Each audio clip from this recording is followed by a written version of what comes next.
আচ্ছা, আজকে আমরা কতগুলি সেন্টেন্সের ন্যারেশন চেঞ্জ করব। আমার ছাত্রছাত্রীদের অনুরোধে তারা আমাকে এগুলি পাঠিয়েছে। আচ্ছা, এই বাক্যটা লক্ষ্য করো যে he said to me, will you have a cup of tea or coffee. দেখো লাস্টে জিজ্ঞাসা চিহ্ন রয়েছে, এটা একটা ইন্টারোগেটিভ সেন্টেন্স।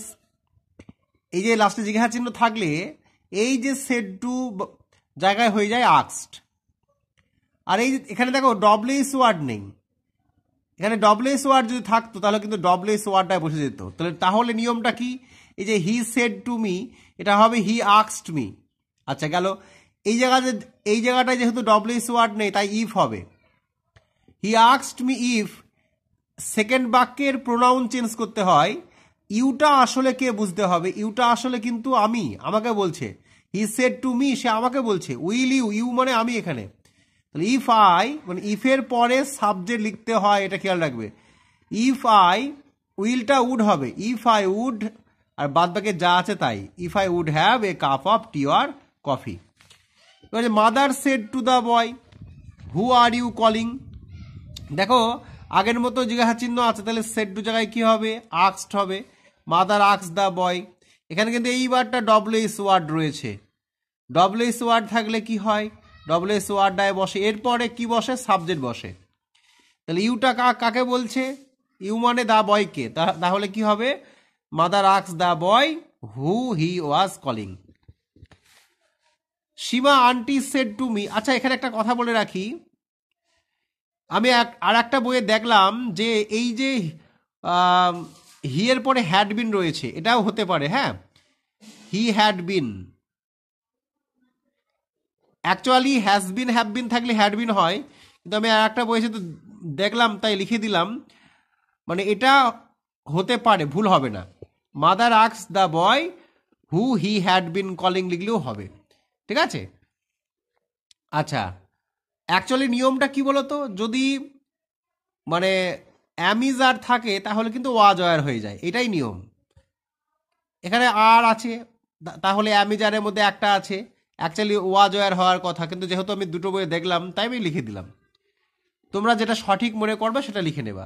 তাহলে উত্তরটা mother asked the boy who he had been calling বা হু হি ওয়াজ কলিং। নিয়ম অনুসারে কিন্তু অ্যামিজার থাকলে ওয়াজ ওয়ার হওয়ার কথা। আচ্ছা এরপরে কি রয়েছে? Seema aunty said to me, Seema aunty বললেন ডু ইউ লাইক বরফি। আবার জিজ্ঞাসা করছে, দেখো তাহলে সেড টু জায়গায় কি হবে? আস্কড মি মানে আমাকে জিজ্ঞাসা করেছে, তাহলে ইউটা আয় হয়ে যাবে। ডু ইউ মানে আমাকে জিজ্ঞাসা করছে, সীমা আন্টি সেড টু মি মানে আমাকে জিজ্ঞাসা করছে সীমা আন্টি, ডু ইউ, তুমি, ডু ইউ লাইক বরফি, তুমি কি বরফি পছন্দ করো? তাহলে সীমা আন্টি আস্কড মি, কেন আস্কড হবে আগে বলেছি। এখানে ডব্লিউএস ওয়ার্ড নেই তাই কিন্তু ইফ হবে। ইফ আই, ইউটা চেঞ্জ করতে হয়, প্রোনাউন, সেকেন্ড বাক্যের প্রোনাউন চেঞ্জ করতে হয়। ইফ আই, ইউটা আসলে আই, কারণ আমাকে বলেছে ইউ বলে সম্বোধন করেছে আমাকে। Seema aunty asked me if I, এই যে লাইক আছে 1 নম্বর রূপে, এটা 2 নম্বর রূপ হয়ে যাবে। কারণটা কি? কারণ এই সেড টু কিন্তু সিম্পল পাস্টে রয়েছে, তাই এই ভার্বটাও কিন্তু সিম্পল পাস্টে হয়ে যাবে। বা যদি ওইভাবে বুঝতে না পারো, এটা 2 নম্বর রূপে আছে, এটাও 2 নম্বর রূপ হবে। তাহলে ইফের পরে সাবজেক্ট হয়, এটা মনে রাখবো। If I liked barfi. Teacher said to the boy tell me the name of the poet. তাহলে টিচার অর্ডার দ্য বয়, ঠিক আছে, টু টেল হিম। যে টেল মি মানে টিচার বলছে যে আমাকে বলো, তাহলে টেল মি মানে কি? টেল হিম লিখতে হবে টিচারের পরিবর্তে, মি এর পরিবর্তে হিম হবে। তোমরা একটা জিনিস খেয়াল রাখবে, এই যে সেকেন্ড বাক্যটা রয়েছে বা রিপোর্টেড স্পিচটা রয়েছে, এই রিপোর্টেড স্পিচের প্রোনাউন চেঞ্জ হয়, ঠিক আছে? যেমন একটু আগে আমি কিন্তু বলেছি যে ইউ চেঞ্জ হয়ে কি হয়েছে? আই হয়েছে, ঠিক আছে? এগুলো খেয়াল রাখবা। Teacher said to the boy tell me the name of the poet. Tell me মানে আমাকে বলো, টিচার বলছে আমাকে বলো, তাহলে to tell him the name of the poet. Teacher order the boy to tell him the name of the poet, ঠিক আছে? তারপরে এটা নিশ্চয়ই বুঝতে পেরেছ, সেড টু জায়গায় অর্ডার লিখেছি, ঠিক আছে? Teacher order the boy to to tell, এটা কিন্তু একটা ইম্পারেটিভ সেন্টেন্সের উদাহরণ। আদেশ, অনুরোধ, উপদেশ ইত্যাদি বোঝায়, তাহলে কিন্তু ইম্পারেটিভ সেন্টেন্স হয়। এখানে টিচার আদেশ দিচ্ছে যে পোয়েটের নামটা বলতে, ঠিক আছে? তাই আমরা অর্ডার লিখেছি এবং ভার্বের আগে টু যোগ করে লিখতে হয়, to tell him the name of the poet. Last হচ্ছে I said to my mother how do you feel to see him. লাস্টে আবার জিজ্ঞাসা চিহ্ন, তাহলে সেড টুটা কি হয়ে যাবে? আক্সড। আই আক্সড মাই মাদার, দেখো ডবলেস ওয়ার্ড হাউ রয়েছে, হাউ লিখেছি, হাউ এর পরে কি হয়? হাউ এর পরে সাবজেক্ট হয়।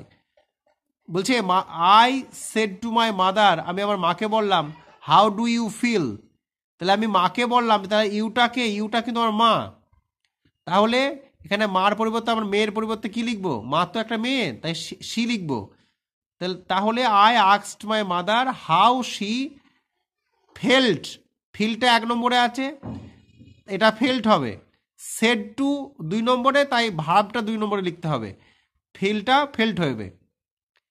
I asked my mother how she felt to see him, ঠিক আছে? I said to my mother, আমি আমার মাকে বললাম, হাউ ডু ইউ, ইউটাকে mother, feel to see him, হিমটা হিমি হবে, ঠিক আছে?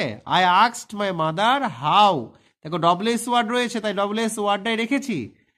I asked my mother how she fell to see him, এখানে ইউটা কিন্তু শি হবে, ঠিক আছে? তো এই ছিল আজকের কতগুলি ন্যারেশন চেঞ্জ, আশা করি কাজে লাগবে।